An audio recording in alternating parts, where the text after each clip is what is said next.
Welcome back to another video. My name is Henrik and today we're going to be looking at the ultimate dad wagon, which is the Audi RS6 Performance. And before we start the video, let's do a nice little intro.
So hopefully you guys did enjoy that little intro, and this video is going to be structured a little bit different due to the fact that the most menacing estate car from Audi, or basically in general that you can get, is not going to be the most affordable one, so not everyone's going to be able to afford one. So in this video we're going to make you, the audience, experience what this car is like to drive and just show you the emotions that this car offers. So not really go into much of a detail what every single little thing is going to cost, because most people are not going to be able to configure this car. Well, configure, yeah, but not be able to buy it. So the RS6 Performance is the car that I'd go for if you do already opt for spending so much money on getting an RS6. It's going to cost you around 7,000 euros more, but you do have 30 horsepower more and also 50 Newton meters and a couple other things. The color on here is also one of the new colors, which is the silver matte color, which looks absolutely stunning in my opinion, with the 22-inch rims, which we also have optional on here. We're gonna look at that in a second. When it comes to the front, it looks really good. We have the laser light on here, so that laser goes out if there's nobody driving on the highway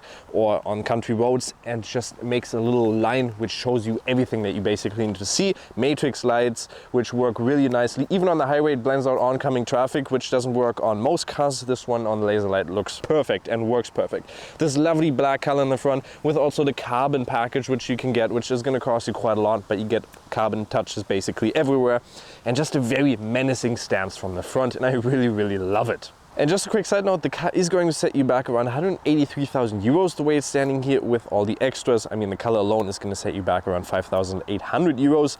And then we also have the RS Dynamic Plus package for another 8,500 euros with the ceramic brakes and also a top speed of up to 305 kilometers an hour.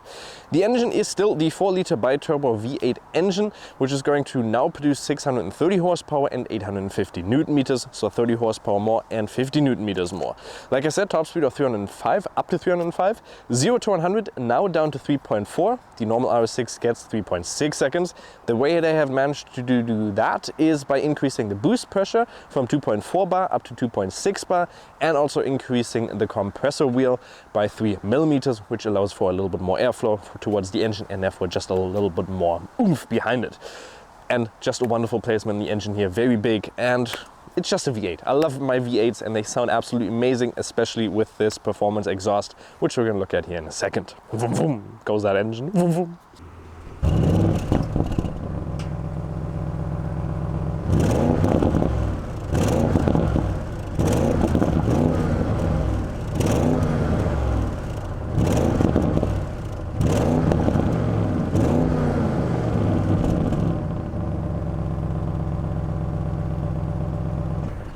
And the car is fairly long as well, with 4.99 meters. And it's an estate car, so a fairly practical one as well. So if you want to tell your wife, well, we need to get a family car, get an RS6, perfect car. RS6 Performance, quick, family friendly, and your kids will enjoy riding in the back seat with that performance exhaust as well. Side profile also wonderful. We have all these carbon touches here on the side, up on the side mirrors, due to the fact that we have that carbon outside design. When it comes to the side, you can get these optional 22-inch rims, which are in this matte black color, and they look absolutely amazing. Always scared to rim those kind of wheels because they're just so massive, and we have some fairly high sidebars here in Germany. When it comes to the brakes in here, we also have the Audi ceramic brakes, which you can tell with 440s in the front and 370s in the rear. Those are an option that you can get for 8,500 euros extra, due to the fact that it also allows you to go up to 305 kilometers an hour, and they're also 34 kilograms lighter than if you get the normal ones. Otherwise, I love also the tinted rear windows, and just the side profile in general looks absolutely fantastic. And in the rear, there's one option I would recommend everyone to get, and that is these exhaust pipes. They're obviously real, and those are the RS Sport exhaust pipes, which are going to cost you 1,400 euros extra, but they sound absolutely fantastic. Even to day and age in Germany, they still sound amazing. We have this big kind of diffuser down here in the complete carbon touch. RS6 up here, I would personally like something like with BMW, where they have competition below it, just so you know that you're driving a performance, because otherwise you can't really tell that you're driving a performance unless you know that, or if you look at one, that it is a performance with, for instance, the optional rims that you can get, or also when you open it on the side, there will be a light portraying onto the ground which says performance. Very practical boot, like I already mentioned, up to 1,680 liters, standard wise 585 liters. Let's also quickly measure it out. 1 meter and 18, and wide 1 meter and around 6 centimeters. So quite practical as well. You can obviously flip over the rear seats as well. We have a little bit of things in there right now, but we'll put a close-up of it. Otherwise, I really do like the design, and this color is definitely a very nice combination with all the black and carbon touches. Let's also see what we can get with launch control. So let's go into the RS2. We'll hold the off button here for a second for traction control. Make sure nobody's behind us. Foot all the way on the brake. Hold it down until it says launch control. Oh, and that punch is insane! 3.36. He got 3.35. That is ridiculous. 3.4 is claimed, and we got 3.35, 3.36 with a slope of 1.5%. So even with an increase, this car is ridiculously fast, and it's absolutely amazing. For a family car that can hold so many people in it, this is just redonkulous. So join me in the inside now, and let's quickly press this button and start it up. We'll see, we'll move forward. Steering wheel is going to go down a little bit. I'm going to move a little bit further forward because you were driving and you do like to sit a little bit further back than I do. But in the inside, it is basically a typical A6 with a couple of different features, like a digital cockpit, heads-up display integrated with RS indications in there. You have your RS logo down here. The seats have RS integrated into them. But you have the luxury features that you get in a normal A6. You have your own separate climate control down here, which is all, touch sensitive. But I kind of like it because you can see there is feedback that you also get, haptic feedback and also sound feedback. Most of the times you press it once and then it's, you change your climate once and then it's basically changed. Down there you can also change your drive select modes. You can quickly turn off your traction control. Let's also quickly look at the reverse camera. If we go in there, we do have a full 360-degree camera. We can go into the 3D mode, and we get this very ugly color of the RS6 in my opinion, with also not the black exterior package and also these rims, so not the performance one. I personally would never configure one like this, but you theoretically have it and you can look at it. Quick binds here. 3D, rear, and basically everything that you need to know. So if you also want to not rim our rims or scrape them, we have this so you can see them on the side. And obviously it's a live picture, so if you go into the drive here in a second, it will also move. Let's do that in a second. Actually, let's start the engine and you can also listen to it for a second.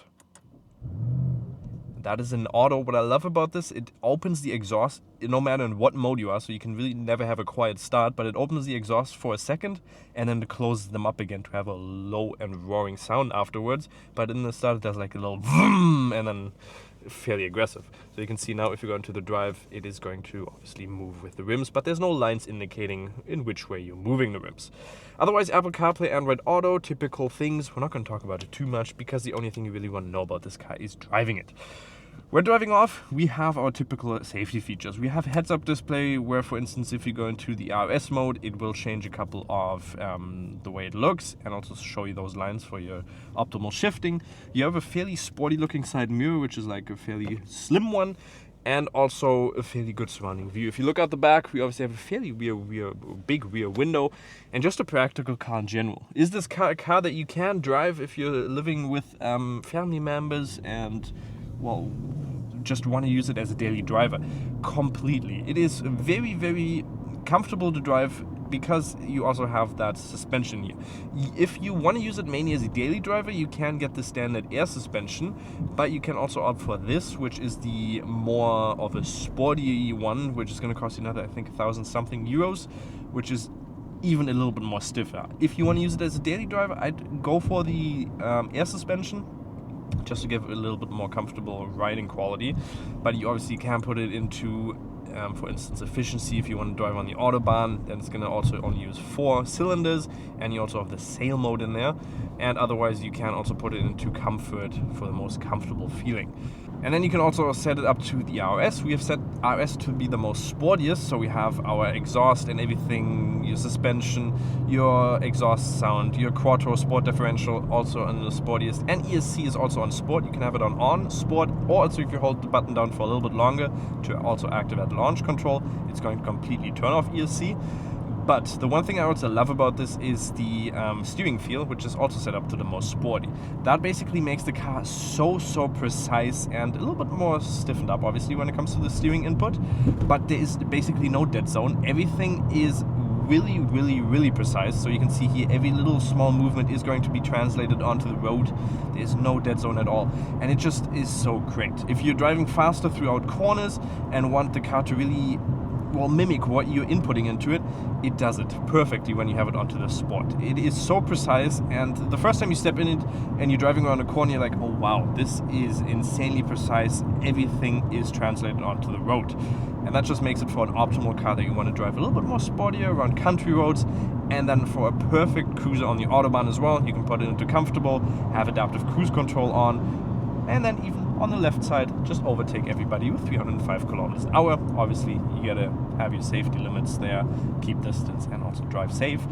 But still, you have the option to drive this car absolutely menacingly full. We also have this button on here, the RS button, which is the quick bind to go into the RS mode or back into the mode you had previously. I'm gonna put it back into comfort because I just want to have a little bit more comfortable feeling here when driving on the Autobahn and enjoy a little bit of a cruise here. You can see outside noise is obviously going to be a little bit louder, and we do have a CV value of 0.35 in here, so it's not going to be the most well isolated. That's also due to the fact that they have removed a lot of isolation and sound deadening to, I think, around 20 kilograms less of weight in here. For instance, down towards the front of the engine block, there's around 8 kilograms less sound deadening in there, just so you have a more prominent sound towards the inside cabin. That was the same thing, for instance, with the RS5 Performance or competition that we had, the same 8 kilograms of less sound deadening towards the front.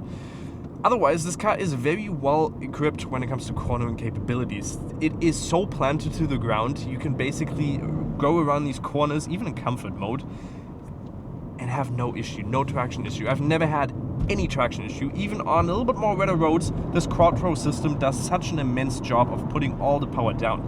It is a car that is more rear wheel bias, or 40-60 distribution, and the nice thing is you can, even with the Performance, get up to 85% of power towards the rear wheels if you want. And this car is really well optimized for those cornering capabilities, and the 40-60 distribution does give you a little bit more understeer tendency instead of oversteer tendency. So you see that sign, you're sitting in an RS6 Performance, you press the button on here twice to go into the RS2 mode, and then you can hit the floor. And then you have an insane punch, go onto the left side. You can see now the heads-up display changes over onto a little bit more of a sportier looking, which is the RS design on the heads-up display. And you can just cruise along here without having to worry about anything apart from traffic on the side.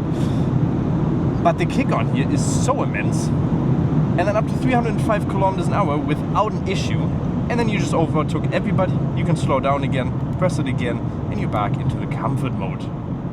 And that is basically it. Let's go into the RS1. I've now set everything up here to be the most sporty apart from the ESC. And let's go from 100 to 200. Let's see how quick it goes there.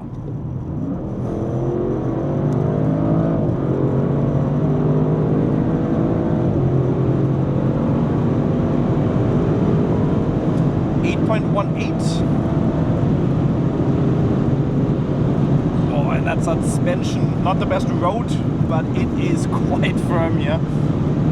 Every little bump basically gets introduced into your back. And he's gonna overtake, obviously.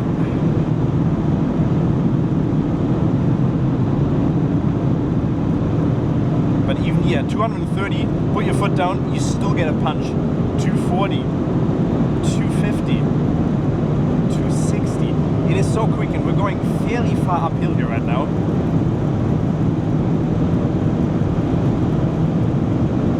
287. Hopefully we can reach the 300. And there's a 300 on the speedometer. That guy's gonna go outwards. But the nice thing about this is also the ceramic brakes. They are so powerful on here. Look, 300 down to 100, and I was using about 20% of my brakes there.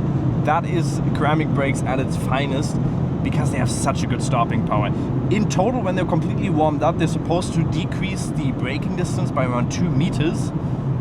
But even that, like, we just went from 100 up to 300 like it was nothing going up a hill. That is just pretty impressive. And then somebody overtook and you can go outwards. Obviously, you don't want to do that all the time because it's not the most safest thing. You want to keep safe distance. But that was, I think, fairly good. And once you have had the opportunity to drive the car on the Autobahn, you'd also want to take it on some country roads. And that's exactly what we're going to do now. We're going to put it into our RS mode, so RS1, because I don't want the traction control to go off. And then you can listen to that. What I also love is if you put it into D, it's going to be a lot quieter because it's not going to rev up as high, and it's also, if you're not in RS mode, it's also going to close the valves.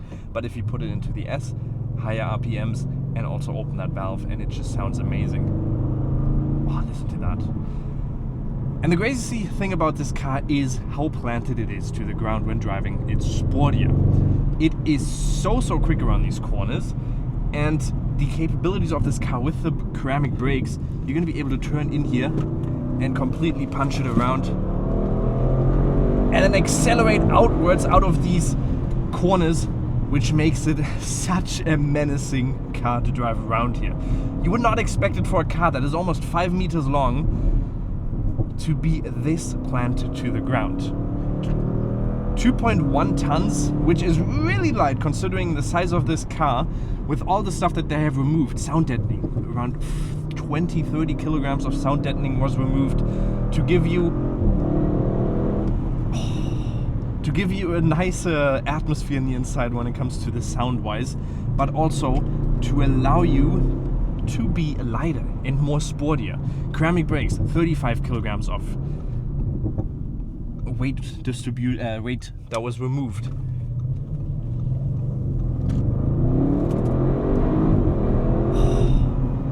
And it is incredible how fun and how quick this car is. And then an exhaust for 1,400 euros.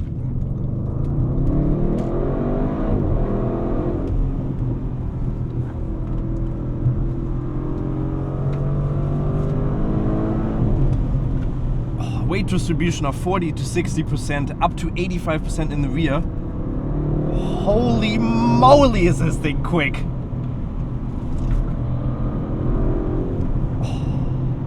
I'm so glad we still have summer tires on here. If you'd have winter tires on here, I don't know how the performance-wise are going to be from those tires. If I'm not mistaken, we do have Continentals on here, not Pirelli P0s, but still, they are so great, and that exhaust really umphens up the experience. A little bit of great road here now, but wow! And we do also, for a little bit more cornering capabilities, have rear wheel steering on this car, which makes the rear wheel turn up to 5 degrees, and that's going to allow you to just get more direct, more precise, more of a smaller turning circle, which is great. It's exactly what you want for a car that you have a length of 499 meters. You want something that's going to be more precise, more agile around these corners. So a rear wheel steering system is going to allow you to just smoothen it up so much more. And the directness of this steering wheel is also immense. It is so direct, so precise. Oh, and that is so addicting. So addicting to just push it all the way to the floor, that gas pedal.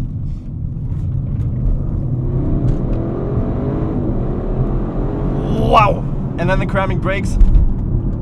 That was around 20% of brake pressure. So great. Wow. So fun to drive this around the country road. That was one circle, and an amazing circle, and a ridiculously fun circle. So what is my final verdict on this car? Well, would I buy this car? No, because I simply can't afford it. Would I put a loan down for it? Yeah, probably, because it's absolutely fantastic. Would I go broke for it? Probably, because it's absolutely fantastic and I love driving it.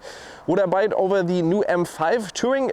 Yeah, because that is a plug-in hybrid and weighs 2.5 tons, is basically like a boat. This RS6 is still a flat V8 engine without any electrical power behind it, and it is absolutely menacing. It's practical, it is fun, and if you have the money, well, go ahead and buy it. It is absolutely fantastic. Hopefully you guys did enjoy this video. If you want us to be able to do more of these kind of videos with such amazing cars in the future, make sure to like and subscribe. We'll see you next time. Bye-bye.